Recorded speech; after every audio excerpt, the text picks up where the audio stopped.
Assalamualaikum warahmatullahi wabarakatuh. Bismillahirrahmanirrahim. Halo semuanya, halo sahabat pendidikan biologi dimanapun kalian berada. Nah, perkenalkan kami dari kelompok 7 semester 5 kelas A Pendidikan Biologi UIN Sunan Gunung Jati Bandung. Adapun teman-teman kita semua yang tergabung di kelompok 7 praktikum biokimia ini adalah yang pertama Fahmi atau Ilah, kemudian yang kedua ada Amalia Insani, kemudian yang ketiga ada Fitria Haryani, dan yang keempat ada Delima Nur Cahyati Fajrin, dan yang terakhir yang kelima saya sendiri yaitu Desni Fitriani Supendi.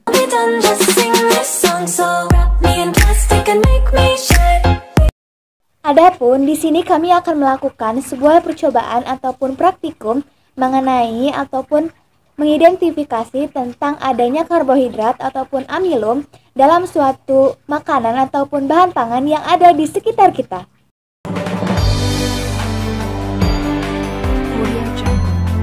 Adapun tujuan praktikum kali ini yaitu mengetahui cara menguji dan mengidentifikasi keberadaan kandungan karbohidrat yang terdapat pada beberapa bahan pangan.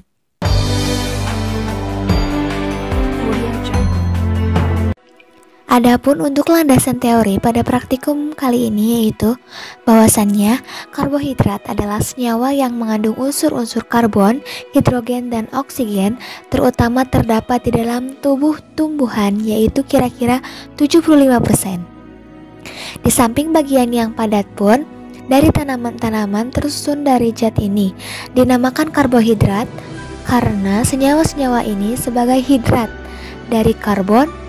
Dalam senyawa tersebut perbandingan antara H dan O sering 2 berbanding 1 seperti air. Berdasarkan hidrolisisnya, karbohidrat dibagi menjadi 3 jenis, yakni monosakarida, disakarida, dan polisakarida. Yang akan dibahas lebih dalam pada praktikum kali ini yaitu polisakarida. Polisakarida merupakan karbohidrat yang terbentuk dari banyak sakarida sebagai monomernya. Contoh polisakarida adalah selulesa, glikogen, dan amilum. Nah, dalam praktikum ini akan melakukan identifikasi karbohidrat. Nah, identifikasi karbohidrat pada bahan pangan dilakukan dengan beberapa cara loh, seperti uji iodin, uji Barpud, uji Benedict, serta uji Selywanov. Pada praktikum kali ini kita menggunakan suatu metode yang dinamakan uji iodin. Uji iodin digunakan untuk menunjukkan adanya polisakarida loh. Jika ke dalam bahan ataupun semua yang akan kita uji yang mengandung polisakarida diberi larutan iodin dan akan memberikan efek ataupun perubahan yaitu warna biru atau warna hitam atau warna ungu kehitaman, itu berarti mengandung amilum ataupun amilase. Jika warna pada bahan tersebut tidak berubah atau tetap seperti warna iodin sebelumnya, maka tidak terdapat amilum ataupun amilosa.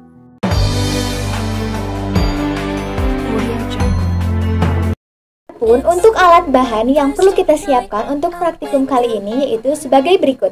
Yang pertama ada piring ataupun mangkok, kemudian yang kedua ada tusuk gigi, kemudian ada bahannya yaitu iodin ataupun betadin, dan yang lainnya seperti roti tawar, kemudian pisang, kemudian yang selanjutnya ada buncis, kemudian yang selanjutnya ada kacang panjang, kemudian yang selanjutnya juga ada kentang, kemudian yang selanjutnya ada putih telur, yang selanjutnya ada gula pasir, kemudian mentega, kemudian yang selanjutnya yaitu ada nasi putih, dan yang selanjutnya yaitu ada gula merah.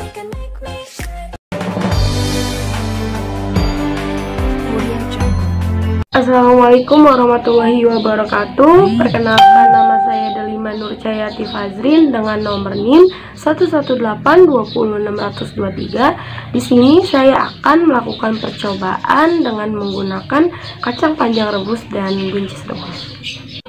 Di sini saya sudah mempunyai beberapa potong kacang panjang rebus dan buncis rebus.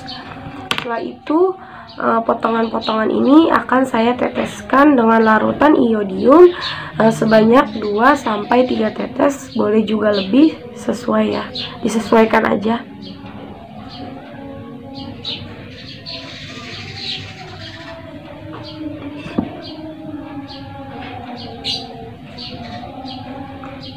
Saya memakai lebih.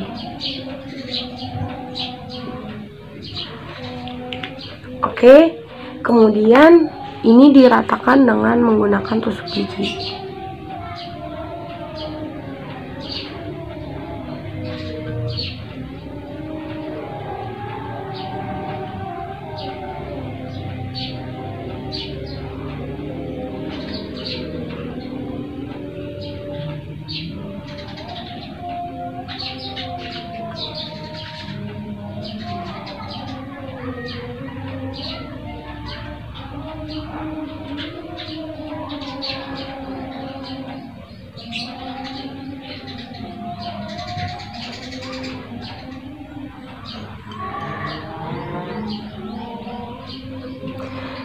Baik, setelah itu kita tunggu beberapa menit hingga terjadinya adanya perubahan pada kacang panjang rebus ini sama buncis ini. Inilah kondisi kacang panjang dan buncis setelah diteteskan larutan iodium dan didiamkan dalam beberapa menit, dan ternyata hasilnya tidak ada perubahan warna, tetap seperti warna semula. Dengan itu menandakan bahwa kacang panjang dan buncis ini tidak mengandung karbohidrat atau amilum.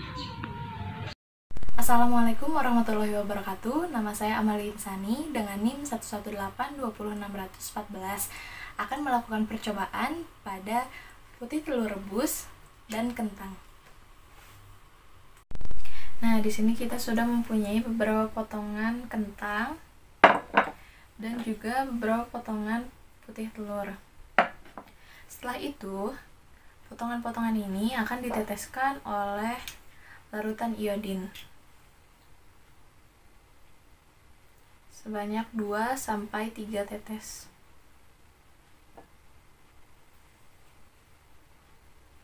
Keduanya ya.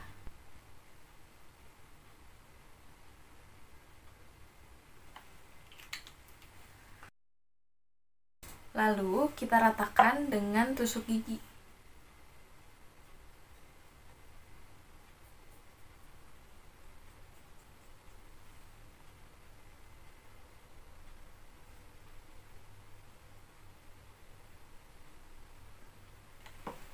Setelah itu kita tunggu beberapa menit hingga terjadi adanya perubahan pada putih telur rebus dan kentang ini. Ini dia hasil dari putih telur rebus dan kentang setelah ditetesi larutan iodin. Pada putih telur rebus tidak terjadi perubahan warna, tetap berwarna putih. Pada kentang terjadi perubahan warna, yang awalnya berwarna kuning menjadi warna hitam. Hal tersebut menandakan bahwa putih telur tidak mengandung karbohidrat atau amilum. Berbeda halnya dengan kentang yang mengalami perubahan warna menjadi hitam. Oleh karena itu, dengan terjadinya perubahan warna menunjukkan bahwa adanya kandungan karbohidrat atau amilum pada kentang.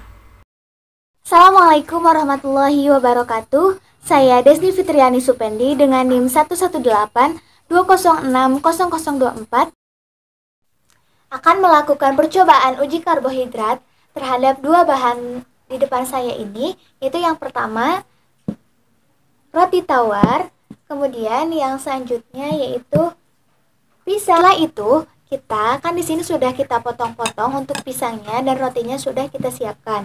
Nah, setelah itu kita tetesi menggunakan betadin ataupun iodin ini sebanyak beberapa tetes saja ya. Kemudian kita tetesi ya, yang pertama pada roti terlebih dahulu.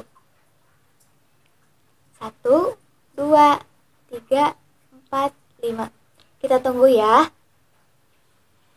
Nah, untuk yang selanjutnya sambil menunggu roti, kita tetesi kepada pisang. Kita tetesi ya. 1, 2,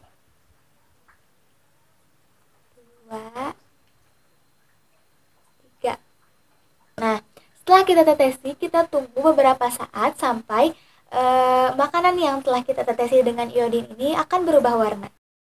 Setelah kita tetesi bahan-bahan tersebut menggunakan iodin ataupun betadin, maka kita campur-campur menggunakan tusuk gigi ya kawan-kawan. Teman-teman semuanya, setelah kita menunggu beberapa saat, setelah tadi Desni meneteskan betadin ataupun iodin terhadap jenis makanan yang telah Desni siapkan tadi, ada beberapa ataupun dapat kita lihat terjadi perubahan. Dapat kita lihat bahwasannya pada pisang setelah beberapa saat didiamkan tidak berubah warna dan tetap berwarna kuning kecoklatan. Sedangkan untuk bahan yang kedua yaitu roti dapat kita lihat sama-sama ya. Lihat perubahan warnanya. Pada awal yaitu warnanya kuning kecoklatan seperti pada pisang ini. Tetapi sekarang berubah warna menjadi hitam. Dapat dilihat semuanya berubah menjadi hitam. Nah, dapat kita simpulkan bahwa pada pisang dan roti tawar, hanya pada roti tawar yang mengandung amilum, karena dibuktikan dengan berubahnya warna yang tadinya warna betadin biasa menjadi warna hitam, sedangkan pada pisang tidak. Assalamualaikum warahmatullahi wabarakatuh. Nama saya Fitria Haryani, NIM 118206035. Bahan yang digunakan adalah gula merah dan margarin. Pertama-tama, teteskan betadin ke gula merah yang telah dihaluskan.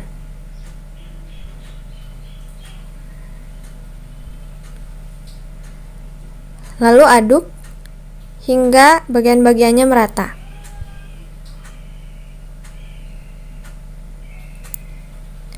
Kemudian, teteskan betadin ke margarin.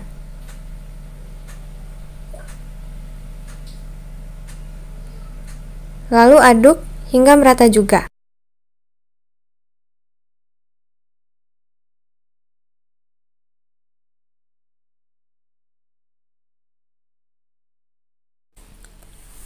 Keduanya tidak menunjukkan perubahan warna menjadi biru kehitaman ketika ditetesi iodin karena baik gula merah maupun margarin tidak mengandung amilum. Bismillahirrahmanirrahim. Assalamualaikum warahmatullahi wabarakatuh. Perkenalkan, saya Fahmi Atulillah dengan nomor NIM 118206430. Di sini saya akan melakukan uji glukosa. Nah, baik, di sini bahan-bahannya ada dua, yaitu ada gula pasir, kemudian ada nasi putih, dan juga larutan betadin. Nah, baik, untuk pengujiannya kita tuangkan gula pasir di sini. Lalu kita teteskan larutan iodium atau betadin. Kita teteskan pada dua sampel yang akan kita uji. Selain dari benih, kita juga bisa langsung melilitkan tanaman di sekeliling pot. Kita tunggu beberapa saat. Nah, baik, bisa kita lihat hasilnya di sini. Ada perbedaan. Pada sampel nasi putih, ketika ditetesi iodin terjadi perubahan warna menjadi biru atau ungu, ya, bisa kita lihat di sini. Sedangkan pada gula pasir itu tidak berubah menjadi warna biru, tapi berubah menjadi warna merah bata. Mengapa hal ini bisa terjadi? Hal ini dikarenakan nasi itu mengandung amilum atau mengandung zat tepung. Oleh karenanya ketika ditetesi larutan betadin dia akan berubah warna menjadi biru. Nah, sedangkan pada gula pasir itu tidak berubah warna menjadi biru karena gula pasir tidak mengandung amilum. Nah, tetapi pada gula pasir itu mengandung selulosa. Akibatnya warnanya berubah menjadi merah bata.